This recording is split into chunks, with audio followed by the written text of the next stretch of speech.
নির্বাচনী ঐক্যের নেতৃবৃন্দ, আমার সামনে উপস্থিত সাংবাদিক ভাইরা এবং বাগেরহাট জেলার সর্বস্তরের দেশপ্রেমিক জনগণ, সবাইকে জানাই সংগ্রামী সালাম এবং শুভেচ্ছা। আসসালামু আলাইকুম। আপনারা ভালো আছেন? আলহামদুলিল্লাহ। 12 তারিখ জাতীয় নির্বাচন, আমরা সবাই জানি। বাগেরহাটে আসন কয়টা?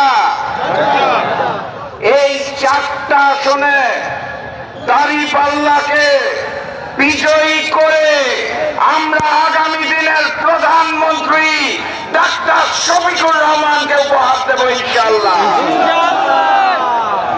এক হালি গোল হবে ওই নতুন জালেমদের বিরুদ্ধে।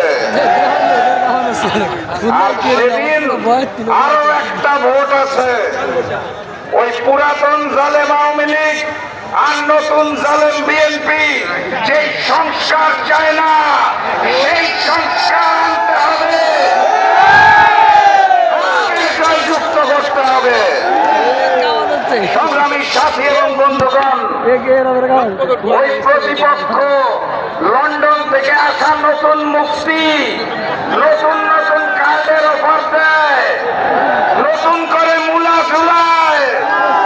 নতুন বাংলাদেশের তরুণ সম্প্রদায় এখন আর আগের মতো মূলা খায় না।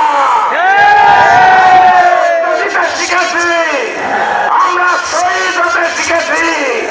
এই নতুন বাংলাদেশে নতুন কোন জালিম এবং ভারতীয় আধিপত্যবাদের জায়গা হবে না। ওরা বলেছিল ইসলামী দলে নাকি কোনো নারী সদস্য নাই। আমার বোনেরা যখন রাজপথে নেমেছে, ওরা তখন পরাজয়ের আশঙ্কায় আমার বোনদের উপর হামলা করা শুরু করেছে। আমার ভাইদের বলে যেতে চাই, শরীরের শেষ রক্তবিন্দু থাকা পর্যন্ত আমার বোনের ইজ্জত নিয়ে কেউ যাতে খেলতে না পারে। আমরা শান্তি চাই, কিন্তু কেউ যদি অশান্তি সৃষ্টি করে তাহলে এক হাত ছাড় দেওয়া হবে না। 12 তারিখের প্রস্তুতি নেবেন। 12 তারিখের আগে আপনাদের জানিয়ে দিতে চাই, আপনারা প্রত্যেকে এক এক করে বাঘ হয়ে উঠবেন, বাঘের গর্জন দিবেন।